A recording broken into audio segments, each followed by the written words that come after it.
Buyers association का joint secretary. मैंने इस टाउनशिप में घर लिया था 2011 में। 200 गज का मकान था, एक सिस्टर का 150 गज का मकान था। ये सोच के लिया था कि यहाँ कुछ साल बाद रिटायरमेंट के बाद सुंदर जगह आके सब लोग रहेंगे।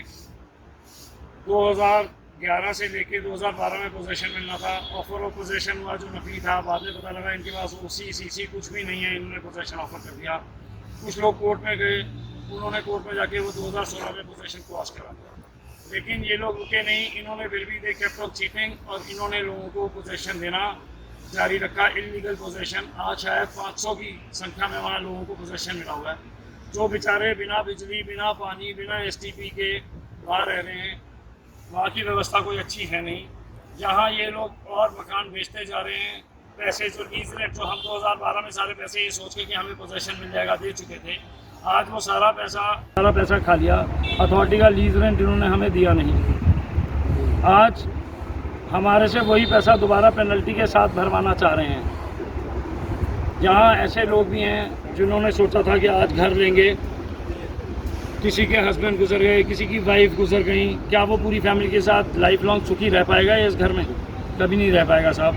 और हम तो जितने लोग यहाँ हैं, कोई रेला में है, किसी ने डिस्ट्रिक्ट फोरम में केस डाला हुआ है, किसी ने नेशनल कंज्यूमर फोरम में केस डाला हुआ है। सारे केसेस NCLAT ने, NCLT ने हेल्ड अप करा दिए।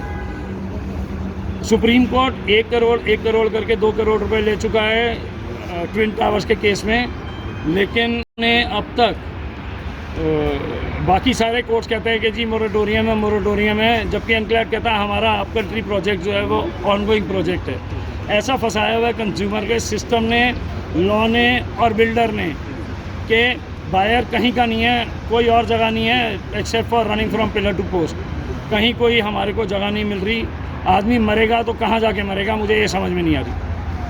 हम नॉर्मल लोग हैं, हमारे पास सिवाय मरने के, यहाँ बैठने के, धरने के कोई और चारा है नहीं। तो सरकार यदि ये देखती है, यदि उनके कान मोदी जी के, योगी जी के कानों पे बात पहुँचती है, तो हमें ये बताएं कि हम कहाँ जाएं, कौन दिलाएगा हमें इंसाफ।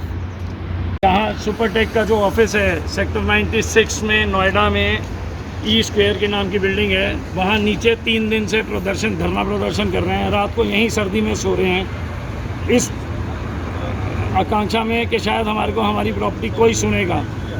नेताओं तक तो ये बात वैसे नहीं पहुंचती। मेरी अपील है जनता से हाथ जोड़ के कि कृपया हमारी अपील, हमारी ये दुख की कहानी नेताओं तक, हमारे जो मुख्यमंत्री हैं योगी जी, जो हमारे प्रधानमंत्री हैं मोदी जी, उन तक पहुंचाई जाए कि कोई आके सुपरटेक का या और ऐसे बिल्डर्स का इंसाफ करे जो लोगों के पैसे खा के बैठे हुए हैं। हमारे पैसे कौन देगा, हमारी प्रॉपर्टी कौन देगा? यमुना एक्सप्रेसवे के CEO कहते हैं कि हमारे पास मत आओ, हम कुछ नहीं कर सकते तुम्हारे लिए। तुमने बिल्डर से ज़मीन खरीदी है, तुम हमारे बायर नहीं हो, तुम बिल्डर के बायर हो, तुम बिल्डर के पास जाओ।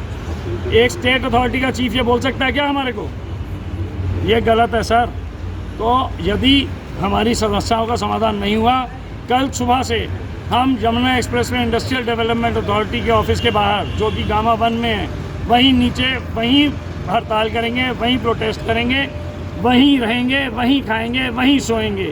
अब हमारा घर वही होगा यदि हमारे को हमारा घर नहीं मिलता तो।